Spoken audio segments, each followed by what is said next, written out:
तो बच्चों देखिए, आज हम जो है छोटा से लेकर ज्ञान तक के बारे में उसका इंग्लिश क्या लिखते हैं, हम किस अक्षर से कौन सा अक्षर हिंदी का बनता है वो हम बताने जा रहे हैं। ठीक है? Yes sir. तो स्टार्ट करते हैं। Yes sir. छोटा के लिए आप क्या लिखोगे? ए। बड़ा के लिए ए भी लगेगा और डबल कहीं कहीं हम ए लगाते हैं और कहीं कहीं डबल और आई के लिए आई नो सॉरी ई के लिए आई बड़ी ई के लिए आई आई भी होता है और डबल ई, कहीं कहीं ई जो डबल ई है वो और कहीं कहीं पर सिर्फ आई। फिर छोटे ऊ के लिए यू बड़े ऊ के लिए यू डबल ओ यू भी कभी डबल हो। ऋण के लिए आई आई। ए के लिए ए हाँ ए भी होता कहीं यूज कहीं पर ई। आई के लिए आई हाँ ए आई और ए, कहीं ए और कहीं कहीं पर ए आई का यूज करते हैं। ओ के लिए ओ के लिए अन के लिए आ के लिए। ठीक, ये हो गए हमारे स्वर। क्या हो गए ये? स्वर का यूज किया जाता है मात्राओं के लिए, किया जाता है ना। अब हम व्यंजन के बारे में पढ़ेंगे। कॉन्सोनेंट, कॉन्सोनेंट देखिए आप का से लेकर ज्ञा तक होते हैं ना। चलिए पढ़ते हैं। का के लिए क्या लिखते हैं? के ए। इसको कंप्लीट करने के लिए, चूंकि अगर केवल के लिखना है तो वो ध्वनि केवल ध्वनि है, एक अक्षर कंप्लीट नहीं हो रहा है। तो स्वर को किसी भी व्यंजन को कंप्लीट करने के लिए एक उसके साथ वॉवेल ए लगाना जरूरी हो जाता है। समझ रहे हैं आप? तो का के लिए हम के ए और साथ में क्यू का भी यूज करते हैं। कहीं कहीं पर का के लिए क्यू का यूज होता है। ठीक है ना?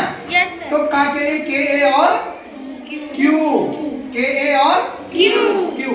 आगे खा के लिए के एच ए। गा के लिए घा के लिए जी एच ए। अंगा के लिए एन जी। फिर चा के लिए सी एच। छा के लिए जा के लिए झा के लिए जे एच ए। इया के लिए टा के लिए ठा के लिए डा के लिए ढा के लिए डी एच ए। अड़ा के लिए एन ए। ता के लिए हा के लिए अब देखिए टा और ता दोनों के लिए टी ए लिखा हुआ है। ऐसे ही ठा के लिए भी सेम टी एच ए होता है। अब चलिए दा के लिए देखते हैं डी ए। तो डा और दा दोनों के लिए सेम हम यूज कर लेते हैं। ढा के लिए देखिए डी एच ए और धा के लिए भी डी एच ए। अड़ा के लिए एन ए था और ना के लिए भी तो ये वाली लाइनें बिल्कुल सेम चलती हैं।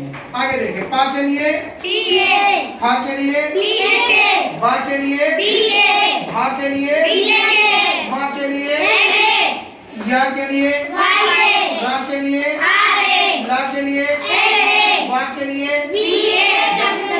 हाँ वी है कहीं कहीं पर होता है। सा के लिए